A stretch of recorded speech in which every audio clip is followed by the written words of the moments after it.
Electric கார்கள் petrol diesel போன்ற internal combustion engine கார்களுக்கு மாற்றாக ஒரு மிகப்பெரிய சக்தியா உருவெடுத்திருக்கு. இன்ஃபேக்ட் அனைத்து கார் நிறுவனங்களவே குளோபல் லெவல்ல எலக்ட்ரிக் கார் தான் ஃபியூச்சர் அப்படிங்கிற அளவுக்கு எக்கச்சக்கமான புதிய கார்கள் மற்றும் லான்ச்சஸ் பேக் டு பேக் வச்சிருக்காங்க. இந்தியாவை பொறுத்த வரைக்கும் 2020க்கு அப்புறமாகவே எலக்ட்ரிக் கார்களோட growth ரொம்பவே அதிகமா இருக்கு அப்படின்னு சொல்லலாம்.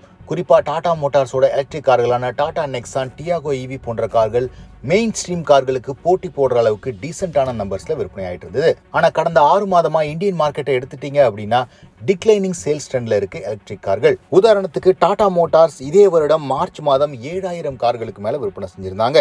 ஆனா செப்டம்பர் மாதம் டாடா மோட்டார்ஸோட சேல்ஸ் வால்யூம் 3530 ஆயிருக்கு. Tata Punch EV, Tata Nexon ஈவியோட latest generation, Tata Tiago EV, Tigor EV அப்படின்னு பல கார்கள் இப்ப ஆட் ஆயிருக்கு. இருந்தாலும் சேல்ஸ் வால்யூம் கிட்டத்தட்ட பாதியா குறைஞ்சிருக்கு. இது டாடா மோட்டார்ஸ்க்கு மட்டும் இல்ல, எம்ஜி மோட்டார்ஸும் வெறும் 1000 கார்களுக்கு உள்ளாகவே விற்பனை செய்யறாங்க. மஹிந்திராவோட கார்கள் எந்த விதமான பெரிய முன்னேற்றத்தை அடையல.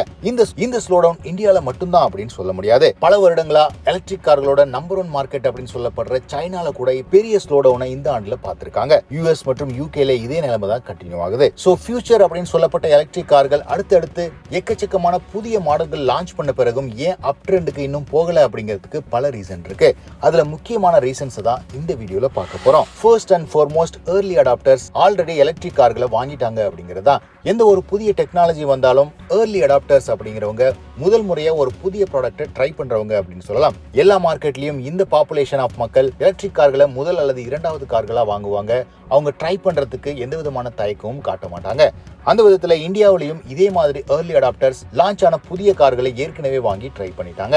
அடுத்ததா வாங்க போற மக்கள் எல்லாமே ரெகுலரான இன்டர்னல் கம்பஷன் என்ஜின்ஸ் பையர்ஸ் மற்றும் காஸ்ட் கான்ஷியஸ் பையர்ஸாவும் இருக்காங்க. அந்த எலக்ட்ரிக் கார்களோட ஸ்லோ டவுன் மற்றும் கிராஷ்க்கு முக்கியமான காரணமா இப்பவுமே ரேஞ்ச் முக்கியமான காரணமா பார்க்கப்படுது. பெட்ரோல் கார்கள்ல எப்படி குறிப்பிடப்படுற மைலேஜ் ஆக்சுவலா கிடைக்கிறது இல்லையோ இதே ப்ராப்ளம் தான் எலக்ட்ரிக் கார்கள்லயும் இருக்கு. உதாரணத்துக்கு டாடா நெக்ஸான் மற்றும் பஞ்ச் போன்ற கார்கள்ல 400 கிலோமீட்டர் மேல அபிஷியலா டிக்ளேர் பண்ணா கூட ஆக்சுவல் மைலேஜ் 300 கிலோமீட்டர் அட்டன் பண்றதே பெரிய விஷயமா இருக்கு. இந்த அளவுக்கு பெரிய டிஃபரன்ஸ் இருக்கு கிளைம் பண்ற ரேஞ்சுக்கும் ஆக்சுவல் ரேஞ்சுக்கும். இன்ஃபேக்ட் பெட்ரோல் டீசல்ல கிளைம் பண்ற ஃபியூல் எஃபிஷியன்சி இல்ல அப்படின்னா கூட ஃபியூல் டாப் அப் பண்ணிக்கலாம். பட் லாங் டிரைவ்ல இந்த எலக்ட்ரிக் கார்களை யூஸ் பண்ணும்போது கிளைம் பண்ற ரேஞ்ச் வரல அப்படின்னா ரேஞ்ச் ஆங்ஸைட்டி ஒரு பெரிய ப்ராப்ளமா இருக்கு ஈவி ஓனர்ஸ்க்கு. அடுத்த முக்கியமான காரணம் சார்ஜிங் இன்ஃப்ராஸ்ட்ரக்சர் இந்தியால எதிர்பார்த்த அளவுக்கு பெரிய வளர்ச்சியை சந்திக்கல. எலக்ட்ரிக் கார்களுடைய மாடல்கள் மட்டும் எக்கச்சக்கமா மாதம் லான்ச் ஆகுது. ஆனா இன்ஃப்ராஸ்ட்ரக்சர் அதே வேகத்துல வளருதா அப்படின்னு கேட்டா அது இல்ல அப்படின்னு நான் சொல்லணும். அது மட்டும் இல்லாம சிறிய ஸ்பேஸ்ல இன்ஃப்ராஸ்ட்ரக்சர் இருக்கிறதுனால ஒரு கார் சார்ஜ் பண்ணும்போது மற்ற கார்கள் வெயிட் பண்றதுக்கு கூட இடம் கிடையாது. சிட்டில இந்த நிலைமைனா ரூரல் ஏரியாஸ்ல இது இன்னுமே சேலஞ்சிங் ஆயிருக்கு. அந்த அளவுக்கு இன்ஃப்ராஸ்ட்ரக்சர் இன்னுமே வரல. எலக்ட்ரிக் கார்களுடைய அடுத்த மேஜர் ப்ராப்ளம் ஃபாஸ்ட் சார்ஜிங் ஓரளவுக்கு இம்ப்ரூவ் ஆயிருந்தாலும் இன்னுமே வீடுகள்ல ஸ்பெசிஃபைடான சார்ஜர்ஸ் இன்ஸ்டால் பண்றது சேலஞ்ச் ஆயிருக்கு. உதாரணத்துக்கு 7.4 கிலோவாட் ஃபாஸ்ட் சார்ஜரை உங்க வீட்ல இன்ஸ்டால் பண்ணணும் அப்படின்னா உங்க வீட்டோட எக்ஸிஸ்டிங் வயரிங் கனெக்ஷன் அதை சப்போர்ட் பண்ணணும்.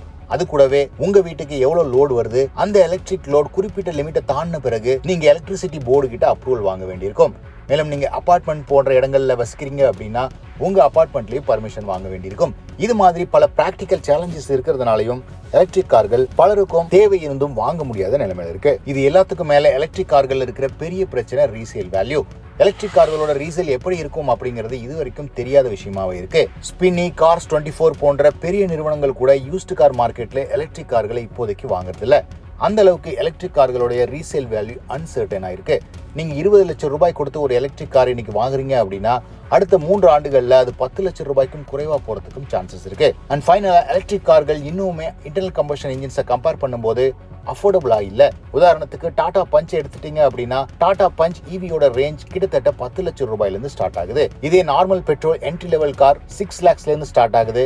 கிட்டத்தட்ட 4 லட்சம் ரூபாய் டிஃபரன்ஸ் இருக்கு எலக்ட்ரிக் காருக்கும் இன்டர்னல் கம்பஷன் என்ஜினுக்கும். நீங்க பெட்ரோல் அல்லது டீசல் பயன்படுத்துறதுக்கு பதிலா ஃபியூல் காஸ்ட் சேவ் பண்றதுக்காக எலக்ட்ரிக் கார் வாங்குறீங்க அப்படிங்கிறதும் இன்னுமே எக்கனாமிக் ஆப்ஷனா தெரியல.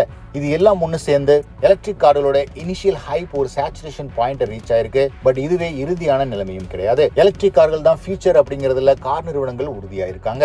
மேலும் இது ஸ்டெபிலைஸ் ஆகி இன்டர்னல் கம்பஷன் என்ஜின்ஸ்க்கு நிகரா மெயின்டெனன்ஸ் காஸ்ட் மற்றும் பேட்டரி காஸ்ட் கம்மியாகும் போது ஆப்வியஸா எலக்ட்ரிக் கார்களோட சேல்ஸ் வால்யூம் மறுபடியும் இன்க்ரீஸ் ஆகும். எலக்ட்ரிக் கார்களோட இந்த கரண்ட் ஸ்லோடவுனை பத்தி நீங்க என்ன நினைக்கிறீங்கன்னு கமெண்ட் செக்ஷன்ல போடுங்க.